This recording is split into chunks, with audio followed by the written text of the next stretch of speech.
2020. It was a leftover 2020 demo car from the dealer with 620 miles on it, and now it has 20,796 miles on the clock.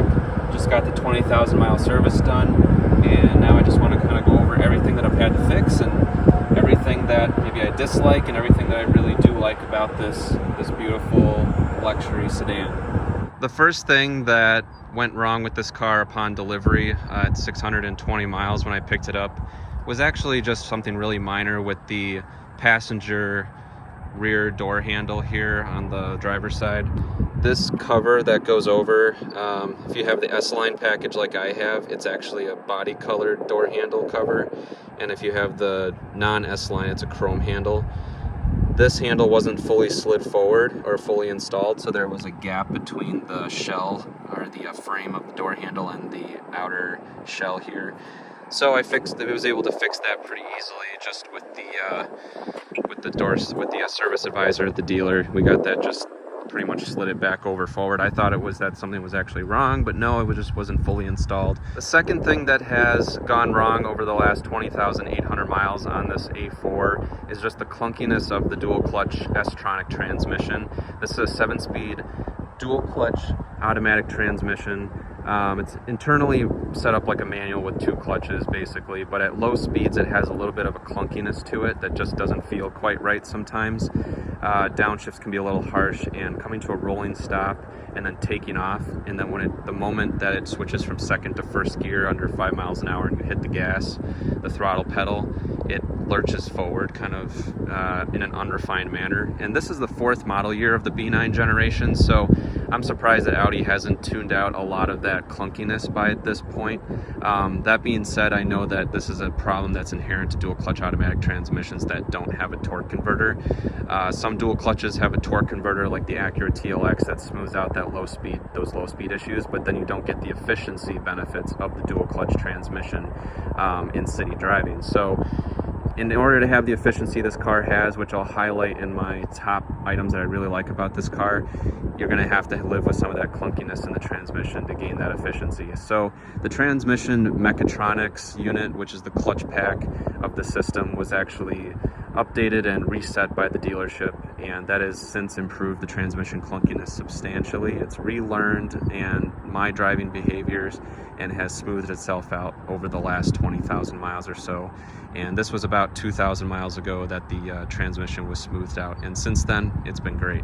The third thing that's gone wrong with this 2020 A4 is that the rear package shelf has been vibrating and making rattling noises when you have the audio system on and bass is at moderate volumes and the music levels at moderate volumes, or I should say the bass levels at moderate volumes as well. So felt tape was put under each of those package shelf speakers here on the left and one on the right in the corners in order to dampen that vibration and that rattling noise.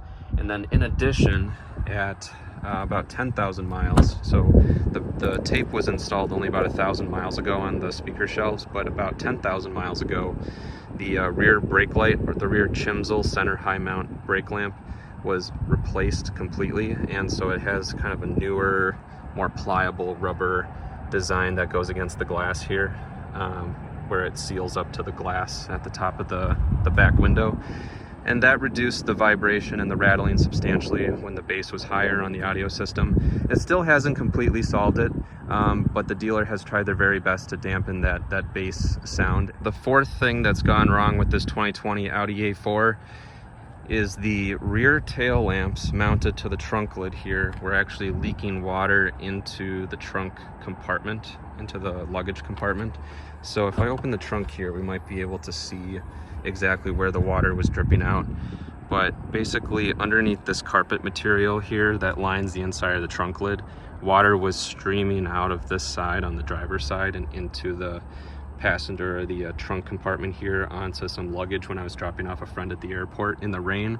And that's when I noticed that this was happening. So I brought it to the dealer and they brought it through a car wash, folded the seats down, and someone sat in the back seat, shined a flashlight with these covers taken off, and they could see water coming in. And then when you open the lid, water comes in and gets on all your stuff that's in here. So both rear tail lamps were actually replaced with ones that are just a little bit better sealed around the edges, and it's hard to really tell if there's really that many improvements on here, but they seem to fit pretty well to the deck lid on both sides. So I think that's an improvement, but maybe at the factory they weren't installed correctly in the first place. But either way, now the water does not come in and I don't have any more leaks into the passenger compartment, so that has been resolved.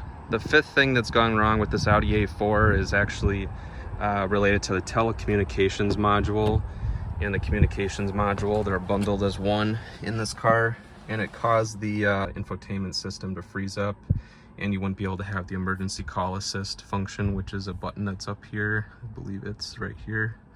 So that wouldn't be able to be active. So that was under a service bulletin that Audi issued in April 2022.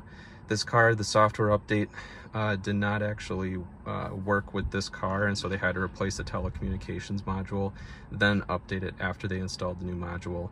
So that was a little bit of a pricey thing for Audi to do. So they canceled that service bulletin. I'm not sure if it was just too expensive for Audi to keep doing it after a lot of modules were getting fried or bricked as a result of doing the update, and they had to keep replacing modules. But either way, I got this car in before that service bulletin was taken away, so I got an updated module and updated software as a result. And the seventh and final thing that's gone wrong with this Audi A4 2020 model is that the MIB3 infotainment system used to have a lot of issues when I first got it, with the screen turning black, Apple CarPlay freezing, and I would have to hold down this volume control knob for 10 seconds to reset this entire system and reboot it. And I'd also have connectivity issues where I'd plug in my phone for Apple CarPlay and it wouldn't recognize my phone, and so I'd have to do that 2 or 3 times once in a while to get it to finally recognize that my phone was plugged in. Well, in April 2022, Audi released a service bulletin to address all those issues, and also to address the fact that you could say, hey Audi, and have a, see, now it's going to say it, but in order for the voice command system to work. And that wasn't available before this update, and it was supposed to be available on this car. And the garage door opener that's accessible with the with this infotainment system here in the top left corner was not available while the car was in motion, and using the button on the steering wheel was the only way to turn on the garage door opener if you set your favorite item to that star button here on the steering wheel, but you couldn't do it through the infotainment system. So this update also resolved that issue, and now this infotainment system works great.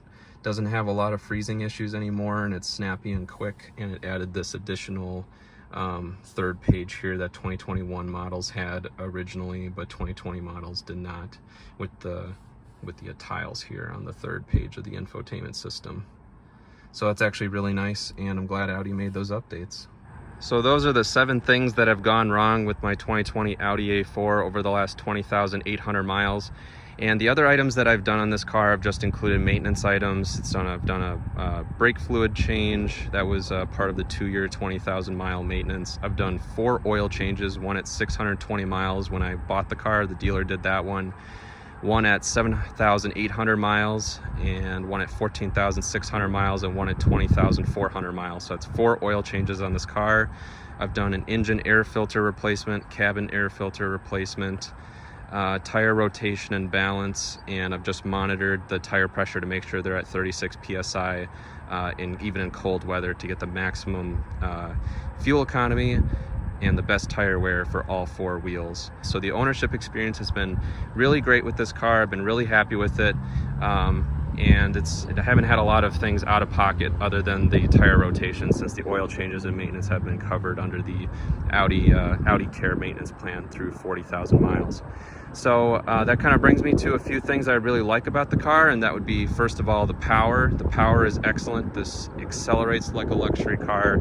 0 to 60 in the low 5-second range. Quattro all-wheel drive that's permanent, not disconnecting, so it's always always connected, and always is all-wheel drive. I also really enjoy the gas mileage of this thing. I consistently get 36 to 37 miles per gallon on the highway at 75 miles an hour, so it gets excellent fuel economy. Even in the city, the worst I've ever gotten is 24 miles per gallon, and most of the time, even in stop and go driving, I get 26 to 27. Brake linings are still good at 8 millimeters of depth, and each tire has 7/30 seconds of tread left, even at 20,000 miles, so they're only about 30% worn. So it's doing really well. I'm really happy with this car. The power, the fuel economy, the quietness, even the ride comfort with the sport suspension is excellent. It's a little bit firmer between the 18-inch wheels and the sport suspension than if you got a standard model A4 without the S-Line package, and the 17-inch wheels that are standard. That's going to be your softest riding model. This model is going to be just a little bit firmer, but it's still extremely smooth on the road. And I actually really like this color, especially as the sun's beginning to go down right now. You can tell that it kind of glows with that, you know, it has the sparkly flake in that glacier white metallic paint, so I really like that a lot too. So overall, I'm very pleased with this car, and I would definitely recommend it for anyone looking at a sports sedan that they can be happy with on a day-to-day basis, and is very practical, and still it has a lot of style, a lot of presence on the road, and it's just extremely fun to drive. So if you have any questions or comments about this video, please put them in the section below. Thank you for watching, and have a good one.